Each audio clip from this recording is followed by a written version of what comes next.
ફરાદી ખાતે આયોજિત શિવ મહાકથામાં શિવભક્તોને હરિલાલભાઈ ગોરે આમંત્રિત કર્યા. ફરાદી ખાતે 12 જ્યોતિર્લિંગના દર્શનનો અદ્ભુત લાહવો લેવા અને વિશ્વવિખ્યાત કથાકાર ગિરિબાપુના મુખ્ય કથાનું શ્રવણ કરવા હરિલાલભાઈ ગોરે શિવભક્તોને આમંત્રિત કર્યા. સાથોસાથ કુટુંબના વડીલ સ્વ મણિશંકરભાઈ પેથાણીને યાદ કર્યા હતા.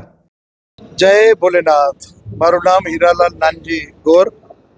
આ પરિવાર અને આજની જે ઐતિહાસિક પ્રસંગ, એક અવસરનો જ્યારે પ્રારંભ થઈ રહ્યો છે, ત્યારે એની ભવ્યથી ભવ્ય પોથીયાત્રા અને ત્યાર પછી કથાનો પ્રોગ્રામ અને અમારા માતુતુલ્ય મોટાબેન મંજુલાબેન મણિશંકરના વરદસ્તે દીપ પ્રગટાવી અને આ કથાનો જ્યારે શુભ પ્રારંભ કરવામાં આવ્યો, એમની સાથે આપણા ગુજરાત રાજ્યના પૂર્વ મંત્રી શ્રી વાસણભાઈ, અનિરુદ્ધભાઈ બાપુ અને મહામંગલેશ્વર 108 ધ્રંગ લોડાય, પછી આપણા નારાયણ સરોવરના જાગીર ત્રિકમદાસજી મહારાજ, બધેના જે જોડાઈ અને વરદસ્તે દીપ પ્રગટાવીને આ કાર્યક્રમને શુભ શરૂઆત કરી છે. ત્યારે આ ઐતિહાસિક પ્રસંગ એટલે ખાસ કરીને કહું છું કે આ કથામાં આજે ઘણા બધાએ જઈ શકે કે ન જઈ શકે, આપણે ન કહી શકીએ, પણ 12 જ્યોતિર્લિંગના દર્શન, આ ભવ્ય દર્શન એકી જગ્યાએ એકી સ્થળથી કહેવાય.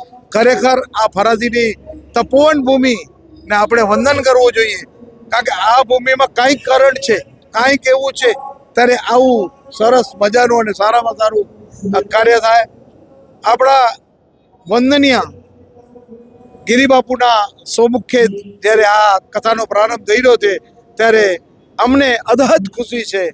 આ એક અમારા પરિવારનો, કારણ કે અમારા વડીલ શ્રી મણિશંકર વીરજી પેથાણી, એમનું એક સપનું હતું, જે સપનું આજે સાકાર થઈ રહ્યો છે.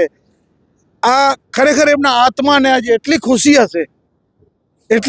હશે. એ પોતે અત્યારે આમ નથી પણ ઓમ છે, આમ નથી પણ છતાંય છે. એ મોટામાં મોટી ખુશી છે.